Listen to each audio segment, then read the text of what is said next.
ദേശീയപാത ഇടിഞ്ഞ് താണിരിക്കുന്നു. കൊല്ലം കൊട്ടിയത്തിന് സമീപം മൈലക്കാടാണ് ദേശീയപാത ഇടിഞ്ഞ് താണത്. സൈഡ് വാൾ ഇടിഞ്ഞു വീഴുകയായിരുന്നു. സ്കൂൾ ബസ് അടക്കം 4 വാഹനങ്ങൾ റോഡിൽ പോയ അവസ്ഥയുണ്ടായി. വിദ്യാർത്ഥികളെ സുരക്ഷിത സ്ഥാനങ്ങളിലേക്ക് മാറ്റിയിട്ടുണ്ട് എന്നാണ് മനസ്സിലാക്കുന്നത്. മൈലക്കാട് പാലത്തിന് സമീപത്തെ അപ്രോച്ച് റോഡിൽ വലിയ ഗർത്തം രൂപപ്പെടുകയും ചെയ്തു. കൊല്ലം കൊട്ടിയത്താണ് ഈ ഒരു അപകടം ഉണ്ടായിരിക്കുന്നത്. കണ്ണൻ, വേറെ എന്തെങ്കിലും വാഹനങ്ങൾ അകപ്പെട്ടിട്ടുണ്ടോ? എന്താണ് സാഹചര്യം? കഴിഞ്ഞ കുറച്ചു നാളുകൾക്ക് മുമ്പ് മലപ്പുറത്തുണ്ടായതിന് സമാനമായ രീതിയിലുള്ള ഒരു അപകടമാണ് ഇപ്പോൾ ദേശീയപാത നിർമ്മാണത്തിൽ ഉണ്ടായിരിക്കുന്നത്. ദേശീയപാത മൈലക്കാട് ഒരു പാലമുണ്ട്. പാലത്തിന്റെ അപ്രോച്ച് റോഡിന്റെ ഭാഗത്ത് ഒരു വലിയ ഗർത്തം രൂപപ്പെടുകയും ഈ സൈഡ് വാള് ഇടിഞ്ഞ് താഴേക്ക് പതിക്കുകയുമായിരുന്നു. അങ്ങനെ അപ്രോച്ച് റോഡ് പൂർണ്ണമായും തകർന്നു. ആ സമയത്ത് അപ്രോച്ച് റോഡിലൂടെ വാഹനങ്ങൾ വരുന്നുണ്ടായിരുന്നു. അതിലൊരു സ്കൂൾ ബസ് ഉണ്ടായിരുന്നു. സ്കൂൾ ബസ് പെട്ടെന്ന് നിർത്തി. എന്തോ ഭാഗ്യം കൊണ്ടാണ് ഈ സ്കൂൾ ബസ്സിന് മുകളിലേക്കൊന്നും ഈ സൈഡ് വാള് വീഴാതിരുന്നത്. ഈ നേരെ ഭൂമിയിലേക്ക് ഇരുത്തുന്ന ഒരു സ്ഥിതിയാണ് ഉണ്ടായത്. ഉടൻ തന്നെ ആ കുട്ടികളെയൊക്കെ തന്നെ അവിടെ നിന്ന് മാറ്റിയിട്ടുണ്ട്. പക്ഷേ അതുവഴി ഗതാഗതം നടത്താൻ സാധിക്കാത്ത ഒരു സ്ഥിതിയാണ്. ഈ സ്കൂൾ വിടുന്ന സമയമാണ്, വലിയ രീതിയിൽ തിരക്കുള്ള ഒരു സമയമാണ്. ആ സമയത്താണ് ഇത്തരത്തിലുള്ള ഒരു അപകടം ഉണ്ടായിരിക്കുന്നത്. വലിയ അപകടം നേരത്തെ നമ്മൾ മാസങ്ങൾക്ക് മുമ്പ് നമ്മൾ കണ്ടതാണ്. മലപ്പുറത്ത് ഈ നിർമ്മാണം പൂർത്തിയാക്കിയ ദേശീയപാതയിൽ നിന്ന് തകർന്നു വീണ സംഭവങ്ങളൊക്കെ നമ്മൾ കണ്ടതാണ്. അതിന് സമാനമായ രീതിയിലുള്ള ഒരു അപകടമാണ് ഇപ്പോൾ കൊല്ലം കൊട്ടിയത്ത് ഉണ്ടായിരിക്കുന്നത്. മറ്റ് പരിക്കുകൾ ഒന്നും ഉണ്ടായിട്ടില്ല എന്നുള്ളത് മാത്രമാണ് ഇപ്പോൾ പറയാൻ സാധിക്കുക. ഇവിടെ നിർമ്മാണ പ്രവർത്തനങ്ങളിൽ പല സമയങ്ങളിലും ഇത്തരത്തിൽ പ്രക്ഷോഭങ്ങളൊക്കെ തന്നെ നടന്നിരുന്നു. 2 കാറ് ഈ ബസ്സിന്റെ മുമ്പിൽ കിടക്കുന്നുണ്ട്. ഈ കാറിൽ ഉണ്ടായിരുന്നവർക്ക് എന്തെങ്കിലും പരിക്ക് പറ്റിയോ? അവരെ പെട്ടെന്ന് അവർക്ക് രക്ഷപ്പെടാൻ കഴിഞ്ഞോ? അവിടെ ആർക്കും പരിക്ക് പറ്റിയിട്ടില്ല ദിവിഷ്. അവിടെ ഉണ്ടായിരുന്ന ആൾക്കാരൊക്കെ തന്നെ വാഹനം അവിടെ ഉപേക്ഷിച്ച് നേരെ പുറത്തേക്ക് ഇറങ്ങി മാറുകയായിരുന്നു. പൊടുന്നനെയാണ് സംഭവിച്ചത്. നേരെ ആ സൈഡ് വാള് താഴേക്ക് ഭൂമിയിലേക്ക് ഇരിക്കുന്ന ഒരവസ്ഥ ഉണ്ടായത്. അവിടെ ഒരു ഗർത്തം രൂപപ്പെട്ട് അവിടെ വലിയ രീതിയിൽ ഇപ്പോൾ വെള്ളക്കെട്ടായിരിക്കുന്ന ഒരു സ്ഥിതിയാണ് ഉള്ളത്. ആർക്കും പരിക്കുണ്ടായിട്ടില്ല. ആ കാറിലുണ്ടായിരുന്ന ആൾക്കാരൊക്കെ തന്നെ വാഹനം അവിടെ ഉപേക്ഷിച്ച് നേരെ ഇറങ്ങി സുരക്ഷിത സ്ഥാനത്തേക്ക് മാറ്റുകയായിരുന്നു. ഏറ്റവും എടുത്തു പറയേണ്ടത് കുഞ്ഞുങ്ങളുമായി പോയ സ്കൂൾ ബസ് ഉണ്ടായിരുന്നു. ആ സ്കൂൾ ബസ് നിന്ന് കുട്ടികളെ വേഗം ഇറക്കാൻ സാധിച്ചു. അങ്ങനെയൊക്കെയുള്ള കാര്യങ്ങൾ അതിനിടയിൽ സംഭവിച്ചിട്ടുണ്ട്. ഇനി വാഹനങ്ങൾ അവിടെ നിന്ന് മാറ്റാൻ അല്പം ദുഷ്കരമായിട്ടുള്ള കാര്യം തന്നെയാണ്. കാര്യം അവിടെ ഇനി മറ്റേ ഈ വാഹനങ്ങൾ വലിച്ചു നിൽക്കാനുള്ള റിക്കവറി വാനൊക്കെ വരണമെങ്കിൽ ഈ റോഡ് നന്നാക്കേണ്ടതുണ്ട്. എന്തായാലും നിലവിൽ ആ പ്രദേശം പൂർണ്ണമായും തകർന്നിരിക്കുന്ന അപ്രോച്ച് റോഡും അതുപോലെ തന്നെ ആ സൈഡ് വാൾ അടക്കമുള്ള ദേശീയപാതയും പൂർണ്ണമായും തകർന്ന് ഇരിക്കുന്ന ഒരവസ്ഥയാണ്. സൈഡ് വാൾ പൂർണ്ണമായും നേരെ മണ്ണിലേക്ക് താഴുകയും അവിടെ ഒരു വലിയ ഗർത്തം രൂപപ്പെടുകയും ചെയ്തിട്ടുണ്ട്. അല്ല, നേരത്തെ എന്തെങ്കിലും വിള്ളലുകളോ അങ്ങനെ എന്തെങ്കിലും ഉണ്ടായിരുന്നോ? അത് ശ്രദ്ധയിൽപ്പെട്ടത് മറ്റാണോ? കാരണം മുകളിലൂടെ ഗതാഗതമായിട്ടില്ലോ അല്ലെ? പണി നടന്നുകൊണ്ടിരിക്കുന്നതല്ലേ ഭാഗം ഇടിഞ്ഞേക്കണേ? അതായത് അപ്രോച്ച് റോഡിലൂടെ വാഹനങ്ങൾ കടന്നു പോകുന്നുണ്ട്. ഈ അപ്രോച്ച് റോഡിന്റെ മുകൾ ഭാഗം ഇപ്പൊ പണി നടക്കുന്നതല്ലേ ഉള്ളൂ അല്ലേ?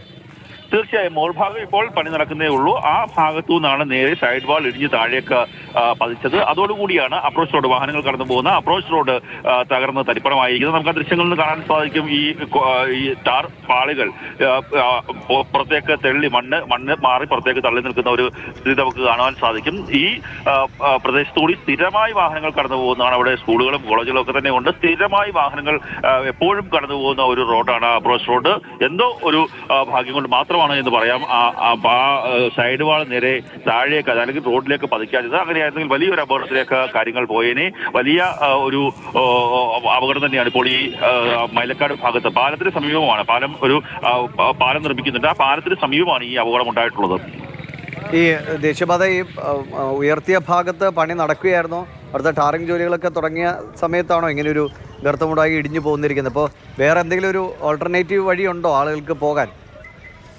ആളുകൾക്ക് പോകാൻ ഓൾട്ടർനേറ്റീവ് വഴിയുള്ളത് തീരദേശ പാതയാണ് ഒന്ന്. രണ്ടാമത്തേത് മൈലക്കാട് നിന്ന് നേരെ കണ്ണനല്ലൂർ വഴി പോകുന്ന ഒരു പാതയുണ്ട്. പക്ഷേ അവിടെയൊക്കെ തന്നെ ചെറിയ വഴിയാണ്. അതിലൂടെ യാത്ര ചെയ്യാൻ എല്ലാ വാഹനങ്ങളും അതിലൂടെ കടത്തിവിടുക എന്നുള്ളത് ദുഷ്കരമായിട്ടുള്ള കാര്യമായിരിക്കും. ദിവിഷ് ആദ്യം ചോദിച്ചത് അവിടെ നിർമ്മാണ പ്രവർത്തനങ്ങൾ ഏകദേശം കഴിയാറായ സ്ഥലമാണ്. കാര്യം അവിടെ ആ പാലത്തിന് മുകളിലൂടെയൊക്കെ മണ്ണൊക്കെ ഇട്ട് ഈ റോഡൊക്കെ ഉപയോഗിച്ച അതൊക്കെ നിരപ്പാക്കിയിരിക്കുന്ന ഒരു സ്ഥിതിയായിരുന്നു. ആ സ്ഥലത്താണ് ഇപ്പോൾ നേരെ ഒരു ഭാഗം ഇടിഞ്ഞു താഴ്ന്നിരിക്കുന്നത്. അതായത് ആറ്റിങ്ങൽ ഭാഗത്ത് നിന്ന് കൊല്ലത്തേക്ക് വരുന്ന സമയത്ത് ചാത്തന്നൂരിനും കൊട്ടിയത്തിനും ഇടയിലാണ് മൈലക്കാട്. നേരത്തെ ദേശീയപാതയിലൂടെ സഞ്ചരിച്ചവർക്ക് മനസ്സിലാക്കുവാൻ സാധിക്കും. അവിടെ ഒരു വലിയ ഒരു ഇറക്കമുണ്ടായിരുന്നു. ആ ഇറക്കം ഒന്ന് മെയിൻറ്റെയിൻ ചെയ്ത് കൃത്യമായി അവിടെ ഒരു ചെറിയ കുഴി പോലെയുള്ള ഒരു രീതിയിലാണ് അവിടെ റോഡ് നിർമ്മിച്ചിരിക്കുന്നത്. ആ കുഴി പോലെയുള്ള ഭാഗത്താണ് ഇപ്പോൾ ഇത്തരത്തിൽ ഒരു വലിയ ഗർത്തമുണ്ടാകുകയും ആ സൈഡ് വാള് ഇടിഞ്ഞ് താഴേക്ക് പതിക്കുകയും ചെയ്തിട്ടുള്ളത്. പൂർണ്ണമായും ആ ഒരു സൈഡ് വാള് റോഡിലേക്ക് മറിഞ്ഞിട്ടില്ല. പക്ഷേ ഈ അവിടെ ഗർത്തമുണ്ടായതിന്റെ അടിസ്ഥാനത്തിൽ അതിനുശേഷം ഈ സൈഡ് വാള് താഴേക്ക് പതിച്ചതിന്റെ അടിസ്ഥാനത്തിലാണ് അപ്രോച്ച് റോഡ് തകർന്നത്. അപ്രോച്ച് റോഡ് തകർന്ന് ആർക്കും 4 വാഹനങ്ങൾ ആ സമയത്ത് ആ തകർന്ന ഭാഗത്തുണ്ടായിരുന്നു. ആർക്കും പരിക്കില്ല. കുട്ടികൾ അടക്കമുള്ള സ്കൂൾ കുട്ടികളുമായി പോയ വാഹനം അടക്കമുണ്ടായിരുന്നു. അവരെല്ലാം സുരക്ഷിത സ്ഥാനങ്ങളിലേക്ക് മാറ്റിയിട്ടുണ്ട്. പക്ഷേ ആശ്വാസകരമായ കാര്യം ആർക്കും പരിക്കില്ല എന്നതാണ്. ഒരു സ്കൂൾ ബസ്, 2 കാറ് ഒക്കെ ആ സമയത്ത് ഈ മണ്ണ് ഇടിഞ്ഞിറങ്ങുന്ന സമയത്ത് അവിടെ ഉണ്ടായിരുന്നു. ആ സിമെൻറ്റ് ബ്ലോക്കുകൾ വീഴാത്തതെന്തോ ഭാഗ്യമെന്നതാണ്, അല്ലെങ്കിൽ വലിയ അപകടം ഉണ്ടായേനെ. പക്ഷേ സിമെൻറ്റ് ബ്ലോക്കുകൾ അടക്കം ഇരുന്ന് പോയപ്പോൾ സൈഡിലുണ്ടായിരുന്ന ടാർ പാളികൾ അത് ഇളകി തെറിച്ചു. അങ്ങനെ ഒരു ഭൂകമ്പമൊക്കെ ഉണ്ടായ സ്ഥലം കിടക്കുന്നത് പോലെയാണ് ഇപ്പോൾ അവിടെ കിടക്കുന്നത്. ഇതേ കാഴ്ചയാണ് നമ്മൾ കുറച്ച് ആളുകൾക്ക് മുമ്പ് മലപ്പുറത്തൊക്കെ കണ്ടിട്ടുള്ളത്. സമാനമായ അപകടം ആവർത്തിക്കുകയാണ്.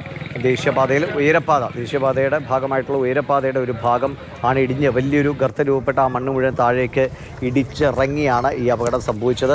ആ സ്കൂൾ ബസ് നിന്ന് കുട്ടികളുമായി വരുന്ന സമയം, അതിന് മുൻപ് 2 കാറുകളുണ്ടായിരുന്നു. എല്ലാവരും ഈ അപകടം പെട്ടെന്ന് ശ്രദ്ധയിൽപ്പെടുകയും വാഹനങ്ങൾ നിർത്തി ആളുകൾ അവിടെ നിന്ന് സുരക്ഷിതമായി മാറുകയും ചെയ്തു എന്നതാണ് ആശ്വാസകരമായ കാര്യം. ആളുകൾക്ക് പരിക്കില്ല എന്നത്. എന്തായാലും നിലവിൽ ഈ അവിടുത്തെ ഗതാഗതവും വലിയൊരു പ്രശ്നത്തിലാണ്. ആളുകൾ പ്രത്യേകം ശ്രദ്ധിക്കുക. ഈ വഴിയിലൂടെ കടന്നു പോകുന്നവർ മറ്റ് വഴികൾ തേടുക. കാരണം അതിലെ ഇനി യാത്ര എന്തായാലും പെട്ടെന്ന് സാധ്യമാകുമെന്ന് തോന്നുന്നില്ല. ഇതൊക്കെ ക്ലിയർ ചെയ്യണമെങ്കിൽ ഏറെ സമയമെടുക്കാനും സാധ്യതയുണ്ട്. അത് മാറ്റുക എന്നതും അപകടകരമായ ഒരു കാര്യമാണ്. സിമെൻറ്റ് ബ്ലോക്കുകൾ അത് പതുക്കെ നീക്കം ചെയ്ത ശേഷം മാത്രമൊക്കെ അവിടെ റോഡിനെ ഗതാഗത യോഗ്യമാക്കാൻ കഴിയൂ, അല്ലെങ്കിൽ അപകട സാധ്യത അവിടെ നിലനിൽക്കുകയാണ്.